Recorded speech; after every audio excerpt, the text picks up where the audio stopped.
Guys आज चाहिँ म सबैजनालाई मन्ते गर्दै देखाउँछु है।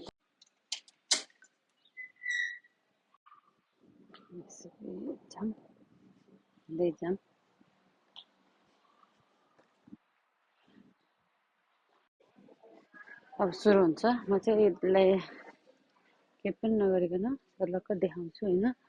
यस्तो छ यसरी। त्यसपछि म चाहिँ आज हल्यान्डबाट मेरो साथीले भोटमा लिएर आएको हैन। म चाहिँ उनलाई भेट्न जाँदैछु। त्यहाँ चाहिँ चर्च छ यस्तो छ।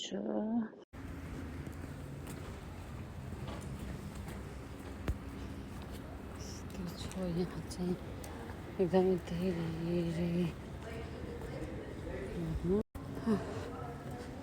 हिँड्दैछु गाइस। म चाहिँ नो फिल्टर है, विदाउट फिल्टर बोल्दैछु। त्यहाँ मेरो एउटा नेपाली साथी छ। अब नेपाली साथी बोल्छु है।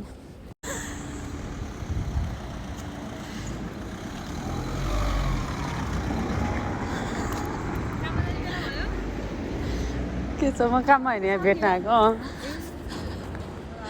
ठिक छ नि? काममा I make the something for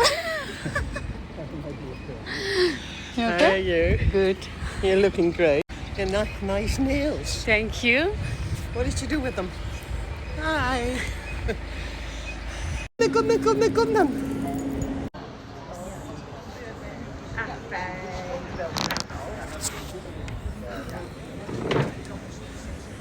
Hi, we're at Minka.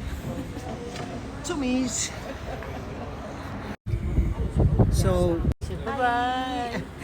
त्यसपछि चाहिँ म घर फर्किँदैछु। मेरो साथीसँग भेट भयो। म चाहिँ अब कफी सपबाट घर कम टु ब्याक गाइज।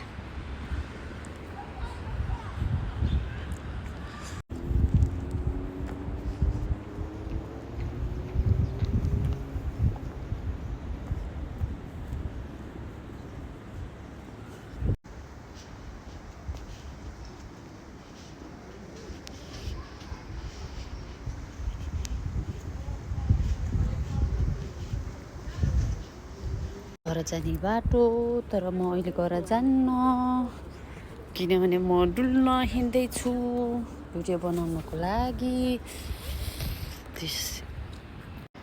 मलाई चाहिँ हिँड्ने बेलामा भिडियो बनाएर अनि म चाहिँ बाहिर निस्किसकेपछि चाहिँ मलाई कहिलेकाहीँ यसो सपिङ जान मन लाग्छ नि त। सपिङ भन्नु मतलब कतै पाइयो भने अब मसँग फेरि अर्को एकजना भेट हुन्छ होइन। म बाटो हिँड्ने बेला धेरैजनासँग भेट भइरहेको हुन्छ नि त। होला सिँगेपछि त म यसरी साथीभाइ भेट भइरहन्छन् होइन। Have a fun. यो चाहिँ हामी बसेको ठाउँको सबैभन्दा ठुलो हाउसिङ हो है। यो चाहिँ लगभग 19 फ्लोर छ। यहाँ चाहिँ त्यही हो।